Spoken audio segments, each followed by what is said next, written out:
which is really weird because there was a lot of fans that were into Brand New Sin that were seeing me at the piano and like, oh my God, this is such a departure from you. And I'm like, well, if you've known me my whole life, you would know this is where it all started.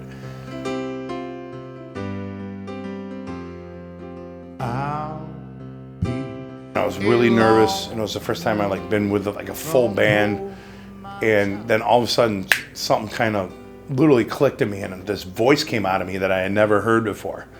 And people that I knew go, holy crap, holy crap. And that was really the moment where it was like, okay, I can hang with some of the best in town. One of my favorite bands in Syracuse, they were becoming the biggest band in town and getting all this interest from, record labels and everything. And I thought it was cool. And I knew a few of the guys in the band. And they gave me a cassette tape with all these songs on them with no lyrics. And they're just like, write some stuff, see what you hear. And I'd written 2 songs, went in, sang those, and to cut to the chase, I got the gig. We went and recorded a couple demos 3 weeks after I joined the band, and the next week we signed a record deal. 6 months later, the record's out. We're on tour with Motorhead. Everything happened so fast, and it's very untypical. I dove in. I dove in without any life jacket or any idea of if I could even swim in this pool. Your face so pale, you stood aside. It's all I take one wheel. We went from a band who drank to a band that drank a lot. Then the drugs came in and all this other stuff. It's a typical thing because you're out on the road and you're going to a town where everybody's been looking forward to a show for weeks. These people want to party with you, and next thing you know, you're doing it every night of the week. We're 3 records in and we had not achieved any success. I mean, people thought we were successful, but we weren't paying our bills. We were just going further in debt. We weren't coming home with anything off the road. We'd be gone for 6 weeks and be lucky to come home with $10 in our pocket. Our drinking and our drugging was getting a little too much. It was exhausting to do all those things, and eventually it was just getting to not be fun. What are we doing this for? And I had some factors in my life kind of happen all at once.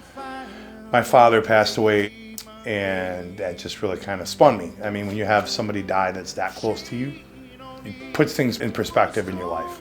Sit back and you go, okay, what am I doing?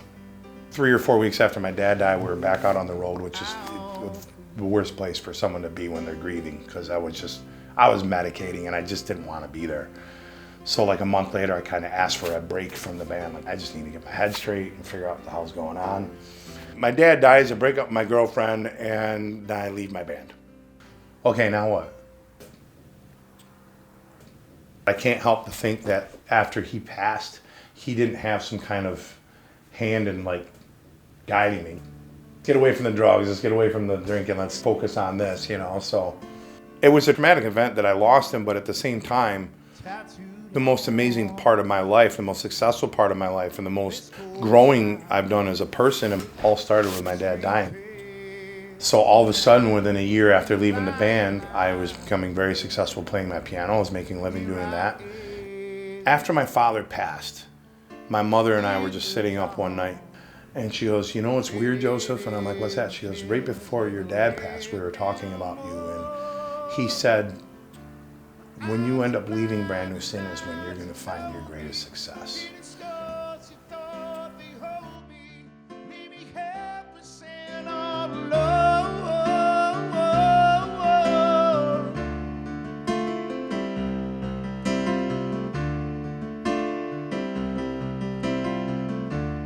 Burning blister, I want the fire.